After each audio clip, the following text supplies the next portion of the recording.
ndumva rero ari itsinda rya Rayon ukugahunda Sport naryo reka turivugeho rya Rayon Sport niyo ntiyavamo best losers nyine nakubwiye ngo Rayon Sport itsinda ryayo niryo rimeze nkaho ryoroshye iryoroshye ni irya kabiri niryo ryoroshye kuruta ayandi harimo Mogadishu na Jamusi zo muri Sudan imwe muri Somalia indi muri Sudan noneho na Singida na Simba sintekereza ko izazana ekipe yabo ya ryarengeye kugira ngo rikomere bizaterwa nuko ari Hilal izaza kuko ari Hilal ifite kuri control ibintu byayo ari Hilal nayo ifite kuba muri buntu bitwaye ngo iramutse bitwaye byo kuvuga ngo reka tuzane ikipe yacu ya mbere hakaba harimo na Rayon dukurikije kuri kwitegura ni task ya ba Victor Mbawoma itsinda rya Rayon ryaba rikomeye niryo ryaba ikipe atatu akomeye niryo mu gukomera cyane na Zanzibar bari hejuru ya Somalia mu bijyanye n'umupira na Zanzibar mwese Murandege niyo yatsinze APR muri Mapinduzi Cup siyo muri Zanzibar naryo ririmo gukomera ubwo nyine bizaterwa nuko Rayon Sport zaba yiteguye ariko nyine biragaragara ko ari Hilal izamutse ije yuzuye ariko buri Hilal n'ubwitazo n'abakinyi bayo igira amakipe abiri kandi beza ni bari Kigali se ba Emmanuel Fromo bari Kigali munyemerere mbaze Gakwaya Olivier ni umuvugizi w'ikipe ya Rayon Sport ndetse akaba n'umunyamabanga w'ikipe ya Rayon Sport. Gakwaya, weekend nziza namwe mwaramutse neza namahoro se namahoro mbere na mbere tubwire tumbura ya Sekafa Kagame Cup mwayakiriye gute muri Rayon Sport? twakiriye neza nta kibazo kandi biri usanga n'amakipe aranganya ntabwo atandukanye cyane itsinda ririmo turimo rero ntacyo ridutwaye ngo twagomba kuba turi no muringi kipe yari iri ariko umwaka ushize yakinye shampiyona ntabwo bibateye kuko mwisanze mu itsinda rimwe nayo ni ikipe dusanzwe tuzi ariko ikipe dusanzwe tuzi kandi ndibaza ikindi burya mbona cy'umwihariko ni uko turi mu makipe azitabira Sekafa yatangiye imyitozo mbere ndumva ku bwacu rwose turumva ni n'ikipe ni ibintu twumva ko bizaduha n'igipimo cy'ikipe yacu ukuntu ihagaze kandi bikagaragara hakiri kare Gakwa tuganire twakabaye turimo ibyo ari byo byose turumva nta kintu byari kuba ridutwaye tuganire nk'abanyamupira rwose mu by'ukuri wakwizeza abareye ko iri tsinda muzarisohokamo iyo twari kubamo ryari ryo ryose kuko yaba irya mbere yaba irya kabiri ndavuga ngiye iri ngiri ngenda vuga iri ngiri ko niryo mwatomboye nyine tuvuga iri ngiri uko waribonye murabona muzasohoka muri iri tsinda nk'ubuyobozi bwa Rayon Sport wowe nk'umunyamupira nk'ukuntu umaze kureba Rayon Sport igihe kirekire umaze kureba umupira igihe kirekire yari Hilal urayizi mwarahuye inshuro zitari nkeya sezishize urabona iri tsinda kuko hazasohoka ikipe imwe muri buri tsinda abamakipe atatu hanyuma barebe best loser cyangwa se yatsinzwe mu buryo budakabije nayo izamukana n'izo ngizo zibenye noneho bakine kimwe cya kabiri urabona muzazamuka muri iri tsinda urumva jewe uko mbibona ikambere navuga ko dufite ikipe nshyashya kandi nibaza ko atari mbi urebye umukinnyi ku wundi hanyuma ikindi ni uko bidusaba kugira ngo byibuze gutsinde imikino ibiri wenda undi mukino tukawunganya hanyuma tukabasha kuzamuka turi abambere tukazamuka nka best loser numva rero byose bishoboka imyaka imaze kubera mu Rwanda ntabwo mwagiye mwitwara neza ubu ngubu niye target mwahinduye ikibazo ntabwo ari aho irimo kubera ikibazo ntabwo irimo kubera ahubwo ikibazo ni uko twaba duhagaze uko twitegura kandi nibwira ko twiteguye neza kuba twatangira imyitozo ikipe muri kampu twatangiye imyitozo mbere y'abandi ibyo ngibyo byonyine biraduha icyizere cy'uko na nyuma y'umukino wa gicuti turi bukine uyu munsi biri duha ishusho y'ikipe yacu kuza kubihagaze uyu munsi murakina na Jamusi nibwo muza kureba igipimo cy'ikipe aho muhagaze niko bimeze kuko nayo ni ikipe iri muri Sekafa igomba kwitabira Sekafa hanyuma ku bigendanye n'umunsi w'igikundiro Reyode twabonye itangazo rya Rayon Sport rimenyesha abakunzi ba Rayon Sport n'abakunzi b'umupira w'amaguru mu Rwanda ko mwahinduye ikibuga cyaho ibi birori bizabera impamvu ni iyihe SG?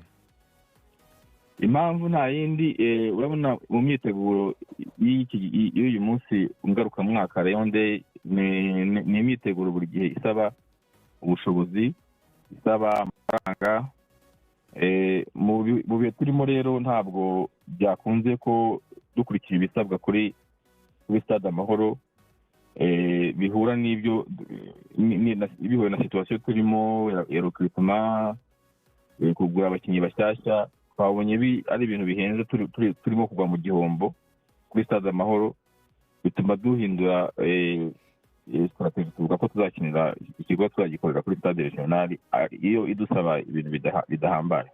Mbere ko mwari mwemeje ko Rio Day izabera kuri stade Amahoro, wenda mwari muzi neza n'ubundi bisabwa kugira ngo mwakirire muri stade Amahoro uyu munsi wa Rio Day, mwaje gusanga nyuma bidahura, wenda mbere uko mwari mwabiteguye hari icyaba cyarahindutsemo ko urumva mbere kugira ngo mu byemeze mwe mwabanje kureba n'ubundi bisabwa byagenze gute kugira ngo muhite mubihindura kandi n'ubundi amakuru mwari muyafite? Iki cyahindutse ni kimwe, urabona kuri iki gikorwa cya Rio Day hari abafatanyabikorwa tuba dufite barimo na Skol, urabona ari ibikorwa dukorana navuga bita F&B byo gucururiza ibicuruzwa bya Skol muri stade, noneho ikipe ikaba yayibonamo andi mafaranga yo kugira ngo ibashe gukora icyo gikorwa. Ibyo bikorwa ntabwo twabyemerewe kubera ko mu masezerano kiriya kigo kiyobora iyobora stade Amahoro bavuga ko mu masezerano bafite nuko umuntu wese ugomba gukora igikorwa wakodesha stade Amahoro hariya atemerewe kugira ikindi kintu azanamo ko ari ibikorwa byabo bagomba gukora, nibo bemerewe gucuruza. Twabwira ko twebwe muri gahunda yacu tuba dufite gahunda yo kugira ngo ducuruze ibyo kunywa by'umufatanyabikorwa Skol aba yatanze, kandi tugategura naho kubikorera batubwira ko tutabyemerewe. Ibyo rero twagiye mu mibare dusanga byaduteza igihombo ko kuba dutanga amafaranga yo gukodesha stade ariko ntihabe ritani, ntihabe amafaranga agaruka, tubona nyine byaduteza igihombo duhitamo kwimurira gahunda kuri Nyamirambo. Muri uyu mutangazaji yarababajije ibigendanye na Jamusi, uyu mukino uri bubere Igicumbi byifashe gute? Hari abavuze ngo nta mufana wemewe kwinjira kuri uyu mukino, nibyo? Niko bimeze, ni awiklo umukino umutoza yahisemo ko uba cy'amakipe yombi ariko nta mufana witabiriye. Olivier, mugeze kuri kangahe ku ijana muri okurita abakinnyi? Mwarashoje cyangwa se muracyafite indi myanya musigaje kuri okurita? Mugeze kuri 90% rwose. 90%? Ko ubururu bwacu s'akanyenyeri kacu byifashe gute? Ubururu bwacu akanyenyeri kacu birimo biragenda nabyo, ariko turaza gutangariza abakunzi bacu nyuma y'umukino wa Jamus ko bihagaze. Hanyuma ubwo bari bafite umwanya wo kugira ngo bakubita agashyi kugira ngo tubashe kubona umwataka twifuza, umwataka w'abafana. Hanyuma uravuga ko mugeze kuri 90%, ariko hari abakinnyi mwari musanzwe mufite basoje amasezerano muri Rio, wenda mutekereza ko mwabongera amasezerano cyangwa se abakunzi ba Rayon Sport bifuza kumenya ngo byagenze bite ko tutabona mu myitozo, ese bazongererwa? Ubwo turavuga Kwizera Olivier ndetse na Ndayishimiye Richard, baracyari mu bitekerezo byanyu ko mwabongera amasezerano cyangwa se mwamaze gufata umwanzuro ko muzatandukana nabo?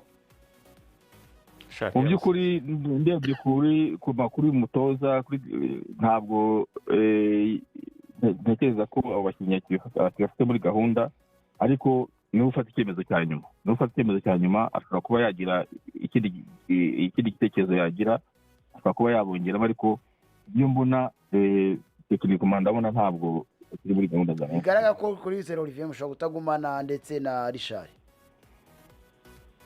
Ni nayo mpamvu rwose ubona hagiye hazamo n'ibindi bisubizo, kuko gahunda twari twarihaye ni uko hari igihe kigomba kugera twarangije kubona abakinnyi bafatika kugira ngo dutangire gukora ibimenyerane, ubone umwanya wo kuba ikipe.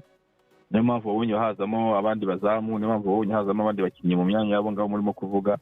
Ubwo kugira ngo babe bagaragaramo, nibaza ko byaba ari icyemezo cy'abatekinisiye gusa, ntabwo ari icyemezo cy'ubuyobozi. Olivier, turimo turagana ku musozo, ariko nakubaza ngo mu badefanseri mwaguze ngo hariho abatawuhamya? Ibyo byavuye hehe?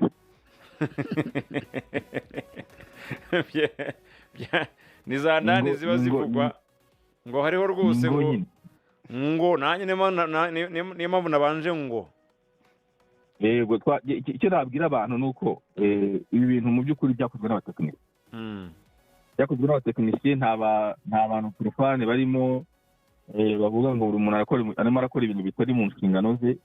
Numva twaha umwanya icyo abatekinisiye bakoze ahubwo tukareba tukabajyazinga tumaze kubona kuko abakinnyi bameze, kuko byaba ari ukwihuta kuvuga ngo haguzwe abakinnyi batabuhana. urakoze cyane, reka tugushimire ku mwanya uhaye radiyo Rwanda. mwakoze nawe kandi weekend nziza.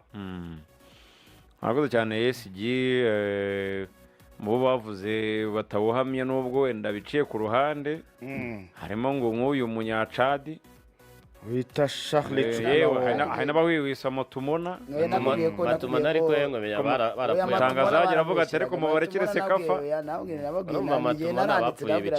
oya Matumona ntago ibyo mucekera ntago ari ibyo mu kibuga gukina. Matumona ni umukinnyi bavuga ko rutamiza abiri nyine, urumva nuvuga ngo aka kanya si nta na match iraba ntago ariko baramuzi. oya ngo aho yabaye amakuru ngiye numvise urumva bari abakinnyi benshi baguzwe ku cyizere ngo yarishyushye yarishyushye baravuga ati aka kanya wowe utangiye gutekereza amafaranga uzaguza ati Rokritoma yangiriye kandi umuzahirwa ntabwo yajya mu kibuga adafite Rokritoma byo ngewe mbabwiye oya buriya rero ari ibintu njya ndeka kuvugaho cyane. Ubundi Rayon Sport ivuze ko iguze umunyezamu w'umunyamahanga, Rayon Sport iri gutunga umunyezamu w'umunyamahanga mwiza, urumva kera muri za 2006 w'umunyakenya Lawrence Webo Lawrence, nuvuga ngo yaguze nyuma yaho Kanene Faisal arahomba, igura nyuma yaho uwitwa Juma Pongo bavuye muri Kiyovu Sport, ari umunyezamu atari muri Kiyovu, yaratiniye ikipe ya Yanga muri Tanzania arahomba, sibyo? Igura bakabwire uramwibuka umunyatanzania wa Muganda yarya yitwa nde Matare Matare harya uyu Muganda uherutsemo w'umuzamu wari wavuye muri Uganda, meze neza cyane ageze hano biranga baje bavuye muri za Paveri inzira rigana ibyakora nyine nta uzana uriyo wagiye umunya ariko Vladimir menya byarakunze bamwirukaniye ku kibuga cy'ibitego bibiri ntabwo yakimereye neza buri yatinyaga na match bamutsinze aperi ibyo mutsinze binatinya match nuvuga ngo nta munyezamu w'umunyamahanga byakunze mutangaza abanyezamu w'umunyamahanga naguye ngo uwo ngo w'umunyakenya Lawrence Webo harya yigeze gukora muri Reyibi n'undi Chachara Muhimo Muyamba nibo banyezamu baheruka muri Sport byakunze, ariko n'uyo yabo wa gatatu kandi nkubwira ngo ntibizakunda. oya kandi utaramubona ndamubona mutangaza inkuru ya Leo Dereka tuyinjemo neza kugira ngo abantu bumve uko bimeze, wenda yarabisobanuye ariko hari zandana wari ufite kuri Leo yarabisobanuyeho Gakwaya kijyanye Gakwaya ntabwo yabisobanura nk'uko washatse amakuru yego, ahubwo ubihuje kuki bavuye ku mahoro, impamvu nyamukuru kuki bavuye ku amafaranga byatunguranye ko nimugoroba ngo twabonye itangazo muri Rayon Sport bavuga ko Leo Day umunsi wabo w'igikundiro utakibere kuri Stade Amahoro, nyamara hari hashize iminsi myinshi batangaje ko uzabera kuri Stade Amahoro. Urumva aho twagomba kwibaza ese kuki bemeje ko umunsi nyirizina uzabera ku Mahoro bikaba bihindutse habura iminsi mike cyane, habura icyumweru kimwe kugira ngo Leo Day ikorwe. Niho twashakiye amakuru, nubwo tuvugishije Gakwaya urumva nk'umuyobozi agira uko abisobanura mu mpamvu agarutseho, hatanzemo impamvu z'umufatanyabikorwa wabo bifuza gucuruza ibicuruzwa byo muri Stade Amahoro ntibikunde no muri Kiande, ariko andi makuru twamenye batifuje gutangaza muri Rayon Sport urumva bivugwa ko Stade Amahoro standard cyo bita standard cyangwa se ibisabwa kugira ngo ujyane umukino cyangwa se n'ikindi gikorwa muri Stade Amahoro, Rayon Sport yari bizi miliyoni zisaba kugira ngo ikine muri Stade Amahoro. Ayo ni amakuru yari ifite ijya no kwemeza ko bazakina muri Stade Amahoro yari ibizi ko ko bwa mbere byize guteza ibibazo. Urumva rero ntabwo yari kuvuga ngo tugiye nk'abantu batabizi amafaranga yarakenewe yarazwi. Urumva ntabwo rero ubu ngubu ari bwo bamenye ko ayo mafaranga yahindutse n'ubundi ni yayandi ahubwo byaje gupfira hehe. Urumva ngo Rayon Sport nkuko ko yabivugaga uko bapangaga cyangwa se uko bateguraga amafaranga bazakoresha depense n'ibyo bazinjiza bari bamaze kubibara neza, ariko nyuma biza guhinduka kuko ikipe ya Gor Mahia bagomba gukina muri Rayon Day urebye niho ipfundo riri. Baravuze bati ikipe tugomba gukina muri Rayon Day igomba kuba ari ikipe izakina Sekafa. Urumva ni ikipe izwi ikomeye, ni ikipe izwi ikomeye, ariko aho ngaho bavuga ati impamvu babizanamo gutyo, bavuga ati ni ikipe izaba ije gukina Sekafa, reka tuyiprofite nyine president n'ubundi yawe nyirizina izayikorera i Kigali. Ntabwo tuzayitegera iti nibiri 24 indika 18 minsi 6 ikipe ya Pevera. Hanyuma bumvikana Gor Mahia ko igomba kuza i Kigali, ariko Rayon Sport itayiyohereje amatike y'indege y'abakinnyi na staff. Urumva tugenda ni neza. N'ubundi Gor iravuga iti ku makuru dufite nuko amakipe azaza muri Sekafa azategerwa indege. Baravuga bati rero n'ubundi ubwo biroroshye, Sekafa izatwishyurira indege, twibwe dukine match amikare namwe wenda ibindi tuzabivugana nyuma. Rayon Sport urumva ko kwari nko gutera ibuye rimwe ikinyene ebyiri, yari profitiye kuri Sekafa izategera Gor Mahia. Biza guhinduka rero, Sekafa irababwira iti buri kipe igomba kwitegera oheko garigenza cyane cyane ku makipe azava hanze.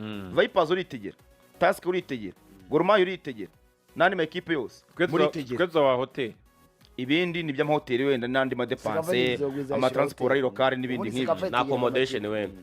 Ubwo Gor yabaye ya mbere kubwira Rayon Sport ko Sekafa itakitegeye indege, tazamara iyo minsi nyinshi itegeye. Bajya mu mibare rero baravuga bati niba bategeye ubundi harasabwa ngahe kugira ngo mwe muri Kigali nangahe. Bajya mu mibare basanga ni miliyoni 50. Rayon Sport irazifata izongera ku mafaranga akodeshwa Stade Amahoro ya Q&A najya kungana gutyo urumva basana miliyoni 100. Ku makuru dufite nuko ari miliyoni 20 cyangwa 50, hafi miliyoni 100 isanga nta kintu yazavanamo.